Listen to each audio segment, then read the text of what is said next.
శ్రీరంగనాథుని పవిత్ర స్థానానికి స్వాగతం. మహిమాన్వితమైన శ్రీరంగనాథ స్వామి ఆలయం తమిళనాడు రాష్ట్రంలోని తిరుచిరాపల్లి సమీపంలో కావేరి నదిలో ఉన్న ద్వీప పట్టణమైన శ్రీరంగంలో ఉంది. పురాణ కథనం ప్రకారం ఈ ఆలయాన్ని మానవులు కాకుండా రాక్షసరాజు రావణాసురుని సోదరుడు అయిన విభీషణుడు నిర్మించాడు. ఈ కథ సత్యయుగంలో ప్రారంభమవుతుంది. మహావిష్ణువు యొక్క కృపను పొందేందుకు బ్రహ్మదేవుడు తపస్సు చేశారు. తపస్సుకి ప్రీతుడైన మహావిష్ణువు అనంతశయన మూర్తిగా ప్రత్యక్షమై బ్రహ్మదేవునికి తన స్వరూపమైన శ్రీరంగనాథుని విగ్రహాన్ని వరంగా ఇచ్చారు. ఈ పవిత్ర విగ్రహం ఇక్ష్వాకు వంశపారంపర్యంగా సంక్రమిస్తూ చివరికి విష్ణువు యొక్క 7వ అవతారమైన శ్రీరాముని చెంతకు చేరింది. రామాయణ యుద్ధం అనంతరం యుద్ధంలో విభీషణుని నిస్వార్థ సహాయానికి కృతజ్ఞతగా రాముడు ఆ విగ్రహాన్ని విభీషణునికి అందజేశారు. పట్టాభిషేకం అనంతరం లంకకి వెళుతూ విభీషణుడు కావేరి నది ఒడ్డున ఆగాడు. శ్రీరంగంలో కావేరి నది ఒడ్డున ఈ విగ్రహాన్ని కాసేపు ఉంచాడు. ఆ విగ్రహం అక్కడే స్థిరమైపోయింది. అప్పుడు మహావిష్ణువు ఆదిశేషునిపై యోగనిద్రలో స్థిరమై విభీషణుని భక్తికి మెచ్చి లంక వైపుగా దక్షిణ దిశగా తిరిగి స్థిర నివాసం ఏర్పరచుకున్నారు.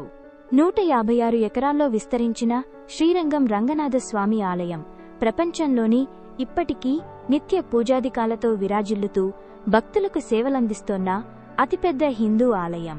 భారతదేశంలోనే అత్యంత ఎత్తైన రాజగోపురం 240 అడుగుల ఎత్తుతో ఆలయ మహిమాన్వితత్వాన్ని ప్రకటిస్తోంది. నిజంగా ఆలయ ప్రవేశద్వారం వద్ద నిల్చొని ఆకాశాన్ని తాకే రాజగోపురాన్ని చూస్తే నన్ను నేను మర్చిపోయిన అనుభూతి కలిగింది. ఇంత అద్భుత ఆలయం ముందు నిలబడినప్పుడు మనలో భక్తి, వినయం, ఆశ్చర్యం సహజంగా ఉద్భవిస్తాయి. శ్రీ రంగనాయకి తాయారు ఆలయం ఆలయ సముదాయంలో ఒక పవిత్రమైన దివ్య స్త్రీ శక్తిని ప్రతిబింబిస్తుంది.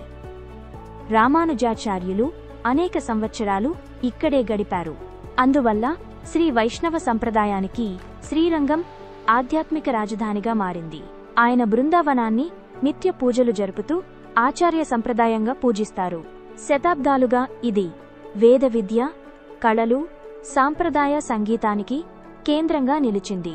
ఇక్కడ అత్యంత పవిత్రమైన ఉత్సవం వైకుంఠ ఏకాదశి బ్రహ్మోత్సవం. 21 రోజుల పాటు నిర్వహించే ఈ మహోత్సవంలో లక్షలాది భక్తులు పరమపద వాసాల్ లేదా స్వర్గద్వారం ద్వారా ప్రవేశిస్తారు. ఈ ద్వారం సంవత్సరానికి ఒకసారి మాత్రమే తెరవబడుతుంది. సాధారణంగా శ్రీరంగం వాతావరణం వేడిగా మరియు తేమగా ఉంటుంది. కానీ నవంబర్ నుండి ఫిబ్రవరి వరకు చల్లని వాతావరణం ఉండటంతో దర్శనానికి మంచి సమయం. అత్యంత సమీప రైల్వే స్టేషన్ శ్రీరంగంలోనే ఉంది. అత్యంత సమీప విమానాశ్రయం తిరుచిరాపల్లి. ఇది ఆలయం నుండి 15 కిలోమీటర్ల దూరంలో ఉంది. శ్రీరంగ ఆలయపు దివ్య మహిమాన్వితత్వం మనందరినీ శాశ్వత శాంతి, ఐశ్వర్యాలతో ఆశీర్వదించుగాక. ఓం నమో నారాయణాయ.